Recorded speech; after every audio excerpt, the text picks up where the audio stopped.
Hi guys, it's me Marian and welcome to my daily life. For today's video, bani ko ninyo manguha taog udlot sa kamote. Og magluto pod tag tortang hipon. Maujud ning kanindot no basta naata sa province life. Kay anything na gusto nimong kauno na ara sa palibot kung magtanom lang jud ka. By the way, kani siya nga kamote, 2 months na ni siya pero grabe nang bagaa. Maumapulan jud mi og kinaon ani. Basi ang next video na kupuhon kay mag-harvest na ko. Bitaw ay gihapit na lang po din ako ang kapayas kay nahinog naman di ay. Ug akong gihugasan para mga wala ang hugaw. May na lang gani kay nakuha din ako ang kapayas. Kay ug ako pa ning gipaugmaan wala na naunhan na mi sa langgam. Kay nakita na ko nga nana jud siya tusik-tusik gamay no. Usahay ra ba kanira bang mga langgam o mag-unagit sa among tanom. Ug dili langgam maunhan budag ilaga. Unang paunhanay na lang gud mi og harvest ani. By the way, back sa video na human din ako hugas ang udlot sa kamote no. Ug karon ako na pud yung gihugasan ang kalaha. Para diri na lang nako ni siya lutuon no. Actually, daghan kay pang maagi kung saan ni siya pagluto. Naay uban nga dili na butangan og tubig diretso na butang sa kalaha. Pero dili mo ko kabalo ingato no. Kay og ako magluto og ingato murag mapagod man. Maunang pag ako ang magluto butangan sa jud na kog tubig bago na ko ibutang ang udlot sa kamote. Kay bahalag malata basta dili lang mapagod oy. Pero kay matingala ko nung anong pag sila ang magluto, ma-perfect man nila. Pag ako lagi mapagod, og dili pagod hilaw-hilaw pod. Maunang naagi tay iya nga tricks ani no. Kung unsaon na to pagluto. Og kay nahuman naman ang kalahano, ako na pwede yung gibanlawan ang luwag.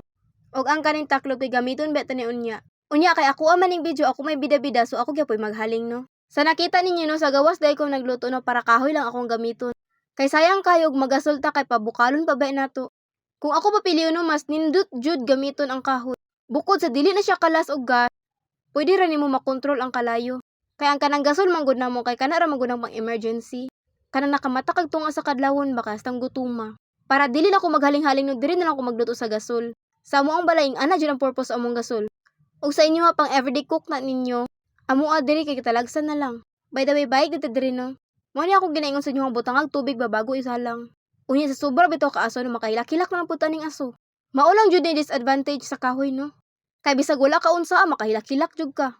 Sa pagluto og udlot sa kamote no kay dili mo gid siya padugayon. Kay og imo pa ng padugayon wa na malata na na. Ug diri nga part nag-atang di akong pagumangkon no. Kay mao ba na yung favorite. Kay pag maghaling na biya ako dayon din na siya adto sa abuhan. Kay magsunog-sunog siya. Nya ang best partner dayon sa ato ang udlot sa kamote kay kaning ginamos with suka nga halang. Og diri sa tortang hipon no.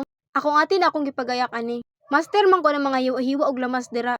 Pero pag sa timpla gani dili jud ko expert ana. Unang ako na lang gyud yung video ani para siya na lang gyud maghimo ana. Pero beto no lami biya kay ni siya. Nakatilaw na mo ang hipon na butangag harina tapos butangan og itlog. Unya butangan dayon og mga panakot. Tapos mas lami pag gini siya pag naay Mang Tomas. Grabe ka perfect combination jud oy. By the way, akong ate ang nagtimpla ani no.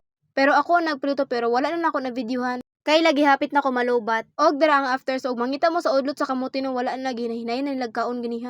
Og maulan to guys, mga sa mi. Bye.